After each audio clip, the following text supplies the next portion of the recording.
Sure, as always, appreciate you guys joining us. Tremendous opportunity in front of us this week as we welcome Michigan, Coach Moore and his team here to the Shell this Saturday. As I told our players yesterday, the next 2 weeks we're in what I call a play-on situation where for us to play on, this first game is a really important game because it gives us a chance to extend our season. And so to extend our season into December, which is a needed opportunity for a team like ours. We need everyone on our roster to play for the guys next to them. We got a senior group that I have a lot of respect for that made the decision to come here. Some of them 5 years ago, like Ethan Goff. Some of them 4 years ago, but like Punch and Octavian. And these guys have poured their hearts out for the Maryland football program through good and bad. And I also want to acknowledge a few other things that are going on Saturday. Obviously, it's a military appreciation game, which is something that's big for us around in this area. The impact that the military has had in this area. As someone who's worked at military academies, it's something that's really important, especially knowing and seeing the guys that I had a chance to coach that are now out leading our military.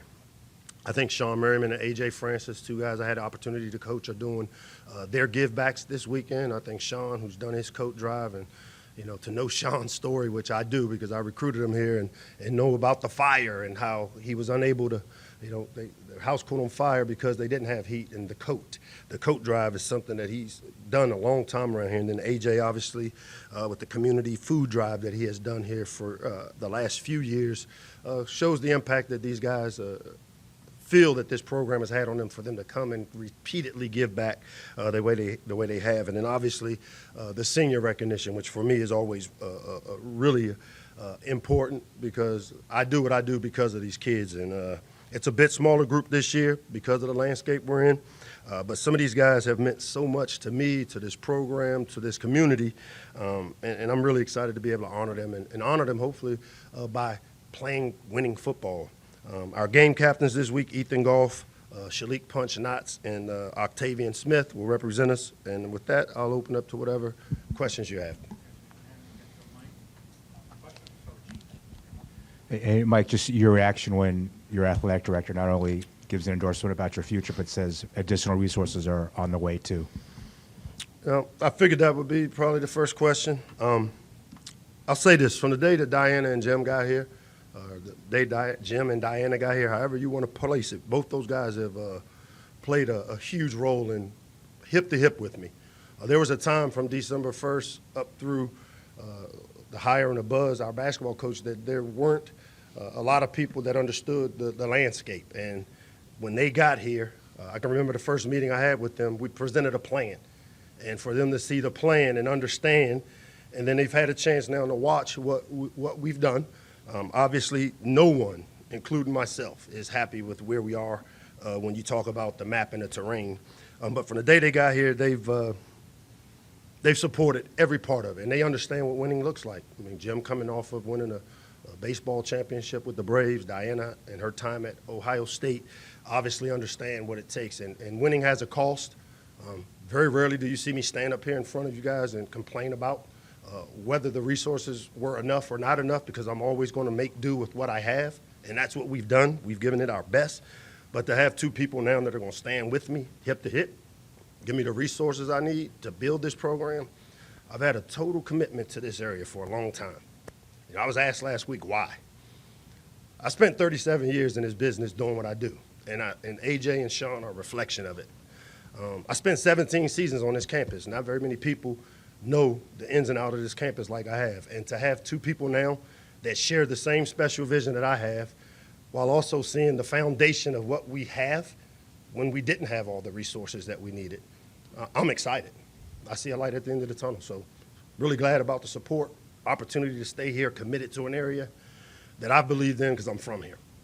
How much does that commitment now allow you just to focus all on the on-field stuff and not the distractions that may come with the job? It's always been about the kids for me. I mean, the only time it bothers me is when it bothers them. And I can't protect them from social media. I can't protect them from the things that are being said about the program.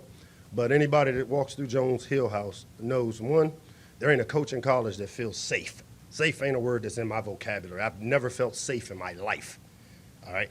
I've always been committed, and that's the word that's in my vocabulary. I've been committed to the DMV area. I've been committed to football here on this campus. I've been committed to doing good work with kids and this community, and that's what I'm going to do. Hey, Coach. Jim Smith said in his letter that, like Gene said, there's going to be a significant amount of resources coming into this program, not only next year but beyond. So I just want to ask, can you expand on that to where? I'm not going to do that now. That's for Jim to talk about, Michael. Good question.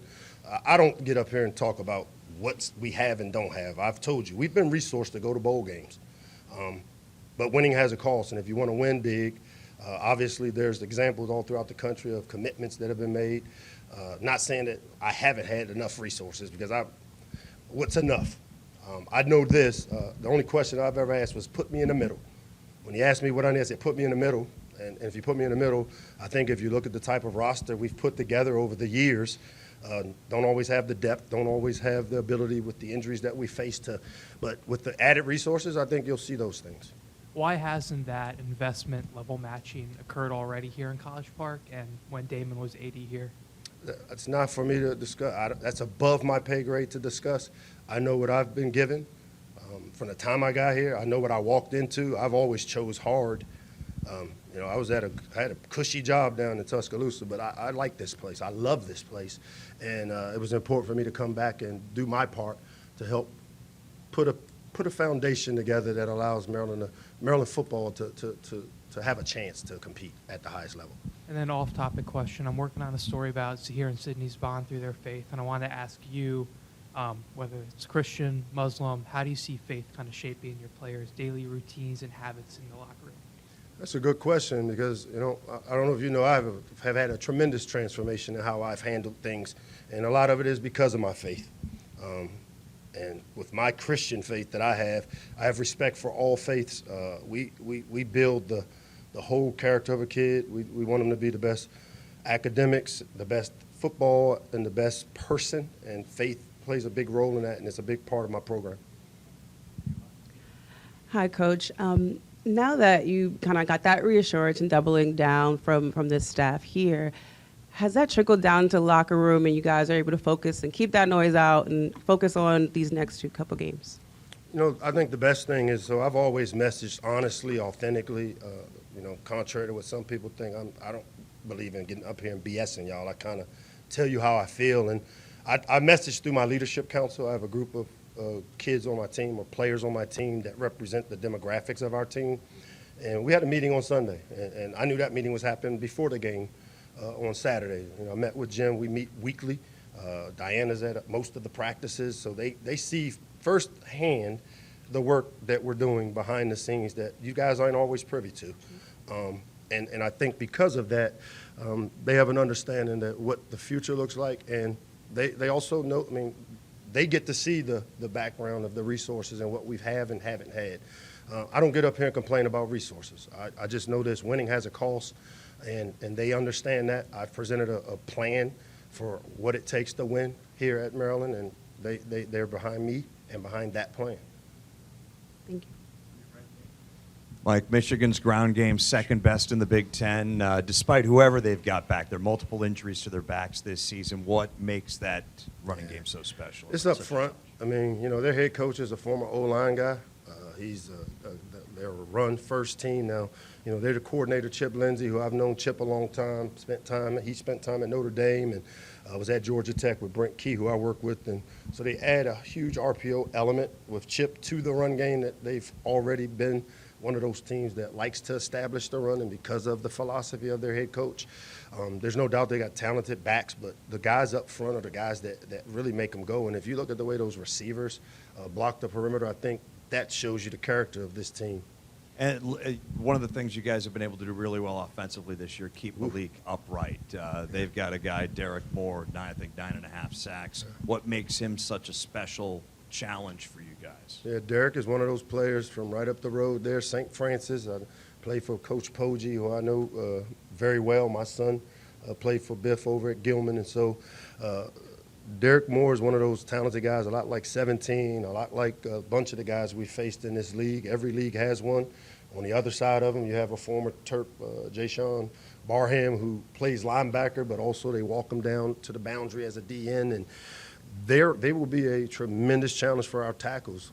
Both Rotrell and Allen have done a tremendous job from a fundamental standpoint of protecting our quarterback. And so they'll have that challenge this week against two talented pass rushers that we know a lot about. Hey, Coach, heading back to the senior class, how have you seen, an unselfishness from them this year and, the preparation for building the next future of Terrapins? There's one play that jumped out to me last week that kind of showed you when I talk about this team. The goal line stand, 14 was chasing from behind, completed the ball, contact at the 1-inch line, and then I saw 22 come in and finish, and I saw a bunch of guys running in and finishing. Our defense has stood tall for all year long, as they have had to, because they have a little brother playing quarterback that's learning as he goes and is tremendous, tremendous talent, and will be a really talented player around here for a long, long time. But it's plays like that that don't get talked about because the outcome obviously was the score. But those are the little things as a coach. When you show that to your team and you're able to show that type of finish in a game that, we weren't necessarily in it at that point, I think that talks the volume of what those seniors have brought. Because every day, Octavian, Shalik, Ethan Goff, these guys show up. Jalen Husky, who, was a transplant, came back home to help me. These guys are bought in. Hey, Mike. George. You have a highly talented freshman quarterback. You're facing another one in Bryce Underwood on the other side. What are the things that you've seen in scouting him that make him so dynamic, and do you see any similarities between him and Malik in this freshman year? Yeah, it's funny because, Cam Newton had his quarterback camp here on campus a couple summers ago, and Bryce happened to be here. I know the guy that trains him really, really well up there in Michigan that does a tremendous job. And so he came down for that camp, and Malik happened to be here for that camp. And both those guys are super uber talented. And in this league, to have two young quarterbacks with futures like they both have, I think the thing that really makes Bryce go is not only the live arm, but his ability to extend plays with his feet. As a football player, as a quarterback, a guy that, can hurt you both arms and legs. And so, he's learning as he goes as well. And for them to be 2 games, I think, out of possibly the college football playoffs, they got a lot to play for. They're putting a lot on him, like we've asked a lot of our freshman quarterback. The run game for them has really kind of helped him. And so we've got to figure out how to get our run game going this week. This will be a battle of 2 really young, talented quarterbacks that I think you'll see for years to come in this league. And amid a similar situation last year, struggling with a losing streak, you took over play calling duties. Is that something that you considered at any point in this season during this streak? I'm involved in the shaping of our game plan. Pep is calling it. I haven't called very many plays. I make really strong suggestions now, but all those types of things are, Pep is the offensive coordinator. I'm shaping it like I learned from Nick Saban, who sat in every defensive meeting at Alabama and shaped the game plan. And then makes my interjections throughout the course of the game when needed. It's just the status of Daniel and Zaire, Beat and up. availability. Beat up. They're beat up, but you know what? I guarantee you they both will show up here Saturday to play. Zaire's been battling a turf toe on a young player. If you've ever had it, to play defense and not be able to anchor and have a will. Daniel's been playing on a bad ankle the last couple of games, and he is trying his butt off because he knows we don't have a lot of depth behind him. And so what we're doing is trying to get him to the game Saturday. So we're being smart with how we utilize him this week. He's a veteran enough player now that a lot of the reps that he needs to take could be more mental at this point in the season. So I expect both those guys to be available. Coach, Michigan's obviously been an elite program over the last few seasons, but they've also been a team that you guys have historically given them a run for their money. You've had some really close games against them. Are you taking anything from those previous games to maybe look at your team and say, hey, we did this against them these games, and now we can take it over to this weekend, or is it just a new team, new slate? It's a new team, new slate. The landscape we're in, this is where you're at. They got Wink Martindale as their D coordinator, who was the coordinator at the New York Giants. So nothing in how we played against them matters on that end. They've got Chip Lindsey as their offensive coordinator. There's nothing from last 2 games we played them that operate from how they played then to now. The head coach is similar, so there are some similarities there. But the landscape we're in, this is one of those, every year is going to be about this game. And usually for us, it's not really about our opponent, because if you go back and look at where we are, it's typically things that we can control or that we have to do better. And I understand that, and we'll continue to coach and work through it.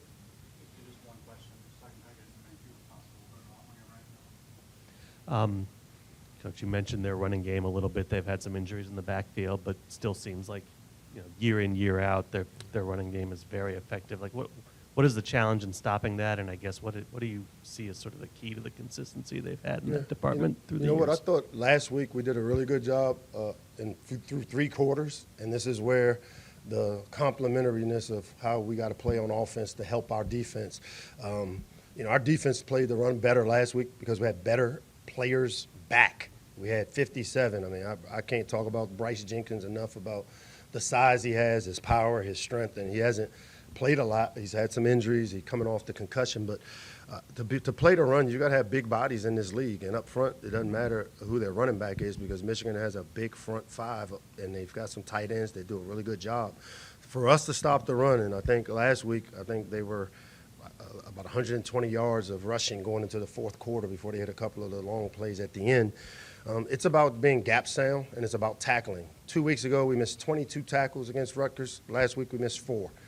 Some of that's a byproduct of guys playing through injuries and not being able to finish. Some of it's young guys that are being thrust into roles where this year we haven't played a bunch of young players as backups like I have in the past, because, as I've always said, we're not a developmental program anymore.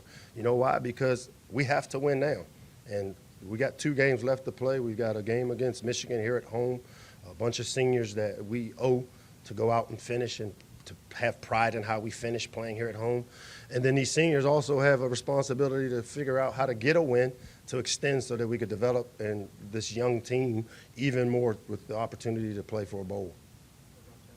Hey, Mike, what would more investments and resources next year allow you to do that you currently cannot do?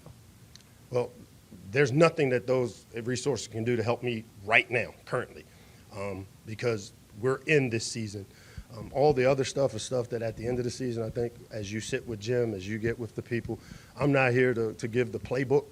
I gave the plan of what it takes to compete for Big Ten championships. It has a cost. They're familiar with that because of the plan I presented.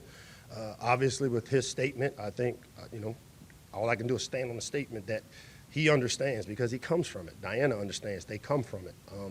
I've never sat up here and complained, bitched, or moaned about resources. All I say is winning has a cost.